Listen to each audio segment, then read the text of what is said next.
Hello दोस्तों। हम पिछले वीडियो में बात कर रहे थे सेक्टोरियल ईटीएफ्स की। तो सेक्टोरियल ईटीएफ हमने पिछले वीडियो में डिस्कस कर दिया था। अब हम इस वीडियो में कवर करेंगे थेमेटिक इंडेक्स कवर जो करते हैं उन ईटीएफ्स को। तो पहले हम देख लेते हैं कि थेमेटिक इंडेक्स कौन कौन से होते हैं और उनको किस ईटीएफ से कवर करते हैं हम। तो यहाँ पे पहला है निफ्टी कमोडिटी, इसको करते हैं कमो आई ईटीएफ से। दूसरा है निफ्टी सीपीएसई, इसको करते हैं सीपीएसई ईटीएफ से। थर्ड है निफ्टी इंफ्रा, इसको करते हैं इंफ्रा आई ईटीएफ से। फोर्थ है निफ्टी 100 ईएसजी सेक्टर लीडर्स, इसको करते हैं ईएसजी से। फिफ्थ है निफ्टी इंडिया डिजिटल, इसको करते हैं टिंडाई ईटीएफ से। सिक्स्थ है Nifty EV and new age automotive index, इसको करते हैं ईवी इंडिया। ईवी इंडिया या इसको आप ग्रो ईवी से भी कर सकते हैं, ग्रो ईवी।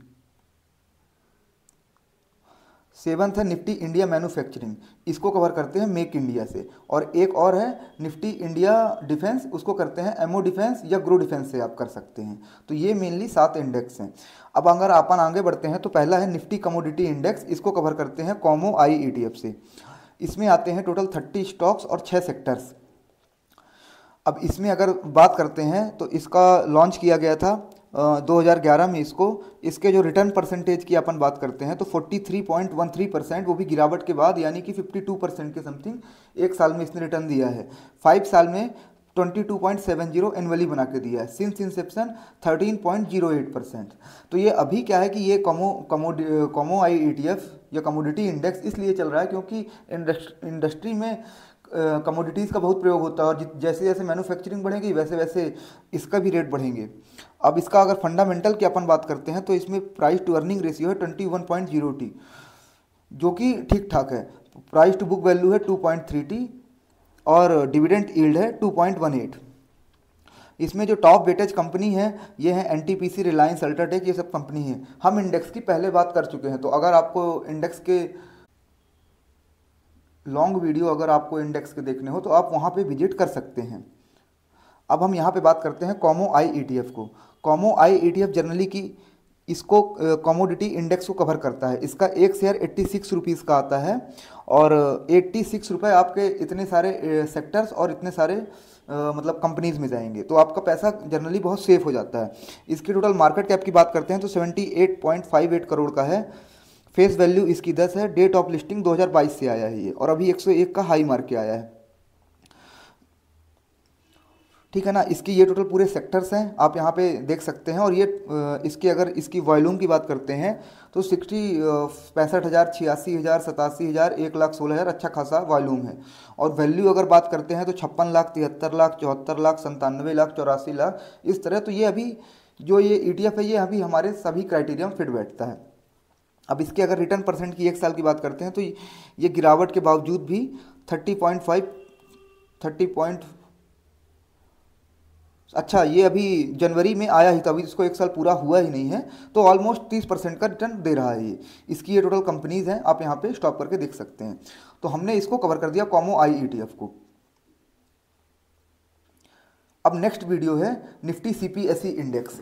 इसमें टोटल 4 सेक्टर आते हैं और 10 कंपनीज आती हैं। अब अगर इसको देखते हैं तो इसमें इसकी लॉन्च डेट हुई थी 2014 से, और इसके रिटर्न परसेंट की बात करते हैं तो पिछले साल ये पूरे वर्ल्ड में सबसे ज़्यादा रिटर्न देने वाला इंडेक्स बना था। इसका एक साल में अभी जो दिखा रहा है गिरावट के बावजूद 74.38% है, और जबकि गिरावट के बावजूद ये 85 या 86% रिटर्न दिया है। 5 साल में इसने एनुअली 30.35% रिटर्न बना के दिया है, और सिंस इंसेप्शन इसने 16.26% रिटर्न बना के दिया है।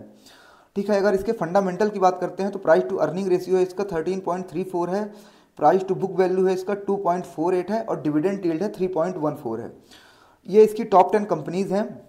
अगर आपको फंडामेंटल के डिटेल वीडियोस देखना है तो हमने अपने वीडियो प्लेलिस्ट में बना दिए हैं, तो आप उसमें वहाँ जाके विजिट कर सकते हैं। जनरली इसका फंडामेंटल कम है, 2021 के आसपास फंडामेंटल ठीक माना जाता है। ये तो अभी इसका कम ही है, तो इसमें इन्वेस्ट किया जा सकता है। ये जो वीडियो है ये कोई बाइंग सेलिंग रिकमेंडेशन नहीं है, ओनली नॉलेज पर्सपेक्टिव से बनाया जा रहा है। तो आप पहली चीज़, अगर कोई बाइंग सेलिंग करते हैं तो अपने फाइनेंशियल एडवाइजर से पूछ के करें। इसमें जितने भी डाटा और फोटो यूज की गई हैं वो गूगल और एनएससी से लिया गया है। ये इसके टोटल 4 सेक्टर्स हैं जिनमें पैसा लगता है, और ये टोटल इसकी 10 कंपनीज है जिसमें पैसा लगता है। अब इसमें अगर देखते हैं तो इसका CPSE ETF इससे कवर करते हैं अपन इस इंडेक्स को। इसका अभी एक आ रहा है शेयर 91 रुपये का, और अभी 106 रुपये का ये हाई मार के आया है, तो मतलब अभी अच्छा खासा डिस्काउंटेड प्राइस में मिल रहा है। इसका मार्केट कैपिटलाइजेशन भी 39.5659 करोड़ का है। फेस वैल्यू भी इसकी 10 है। डिलीवरी लास्ट ट्रेडिंग डे में 66% की उठी थी, और 2014 में इसको लिस्ट किया गया था। ठीक है, अब इसके अगर वॉल्यूम की बात करते हैं तो 18 लाख, 64 लाख, 13 लाख, 20 लाख, 30 लाख, 44 लाख, 15 लाख, ठीक अच्छा खासा वॉल्यूम है। और वैल्यू 16 करोड़, 59 करोड़, 11 करोड़, 19 करोड़, 28 करोड़, 40 करोड़, इस तरह की वैल्यू है इसमें। अब इसका अगर रिटर्न परसेंट की बात करते हैं तो 70.44% है पिछले लास्ट ईयर में। और अगर अपने ये इंडेक्स से इसको देखते हैं तो इंडेक्स से ठीक ठाक रिटर्न दिया है, ज़्यादा 4% बना के, जो कि हमारा जिस ETF से हम कवर करते हैं इंडेक्स को, उससे ज़्यादा रिटर्न क्यों देना चाहिए, क्योंकि डिविडेंड ऐड होता है इसमें। तो ये देखना जरूरी है कि हम किस ETF को कवर कर रहे हैं, क्या वो सभी पैरामीटर में सही है। ठीक है ना, हमने पहले वीडियो बना दिए हैं कि कैसे ETF को हम चुनते हैं, तो आप जाके विजिट कर सकते हैं।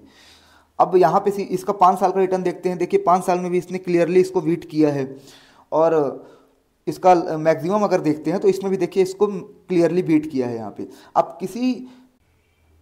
किसी एक सेक्टर में हमें अपना इन्वेस्टमेंट पूरा क्यों नहीं करना चाहिए, कारण है देखिए यहाँ पे ये रेंज बाउंड एक्शन किया है, मतलब यहाँ पे कुछ समय तक तो 0% रिटर्न भी, 0% के नीचे भी रिटर्न दिया है। तो इसलिए हमें एक सेक्टर में पूरा बुलिश नहीं होना चाहिए। हमें पैसा अगर इन्वेस्ट करना है तो हमें पूरा उसमें जाना चाहिए, ब्रॉडर सेक्टर में, जिसमें कई सारे सेक्टर्स कवर होते हैं और कई सारी कंपनियां होती हैं, या स्ट्रेटजी सेक्टर में। अभी हम आगे वीडियो बनाएंगे इन सब चीज़ों के बारे में, तो आप हमसे जुड़े रहिए। तो ये टोटल इसके रिटर्न है जो कि अच्छा खासा है, इसमें बीट कर रहा है, तो हमारा ये सभी पैरामीटर में सही है। अब अपन नेक्स्ट इंडेक्स की बात करते हैं, Nifty EV and new age automotive index.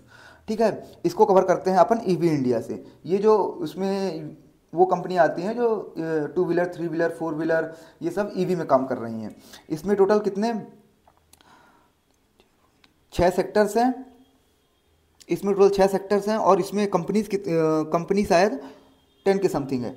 तो इसमें ये टोटल कंपनीज हैं, मेनली ऑटो कंपनी ही इसमें रहती है। अगर अपन इसके रिटर्न परसेंट की बात करते हैं तो पिछले एक साल में इसने 61.54% रिटर्न दिया था, और 38.03 5 साल में एनुअली बना के दिया है। और यहाँ पे अगर देखिए सिंस इंसेप्शन 22.39% इसने बना के दिया। फंडामेंटल की अगर बात करते हैं तो इसका प्राइस टू अर्निंग रेशियो है 37.31, प्राइस टू बुक वैल्यू है 6.24, डिविडेंड यील्ड है 0.64। ये टॉप 10 कंपनी है। इसमें देखिए सबसे ज़्यादा weightage automobile and auto components का है, फिर IT का है। तो मेनली वही कंपनियाँ हैं जो इसमें पहले से ही ऑटो सेक्टर में है। अब ये इसका ETF है EV इंडिया, इसको आप ग्रो EV से भी कवर कर सकते हैं, उसको भी आगे डिस्कस करते हैं।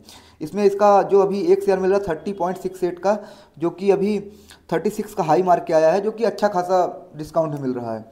इसका मार्केट कैपिटलाइजेशन 156.42 करोड़ है, फेस वैल्यू 10 है, और इसकी डेट ऑफ लिस्टिंग 16 जुलाई 2024 है, अभी हाल ही में आया है।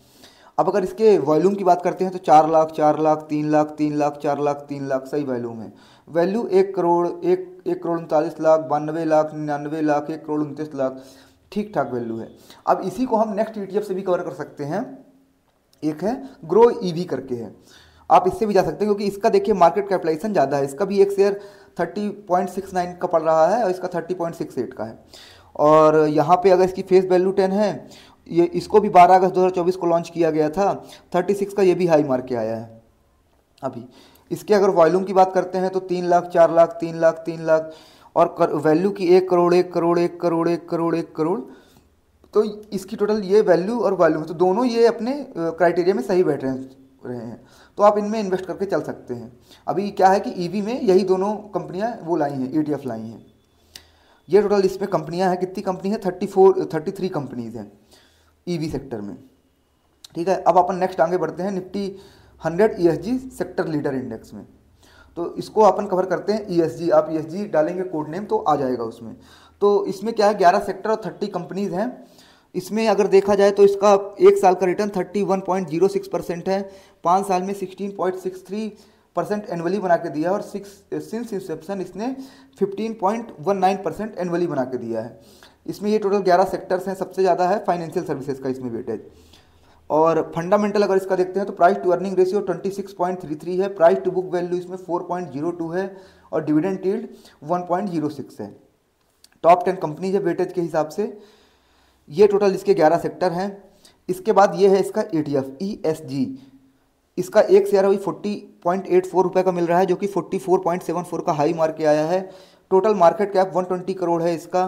फेस वैल्यू इसकी अभी ज़्यादा 18 है और इसकी डेट ऑफ लिस्टिंग 2020 में हुई थी।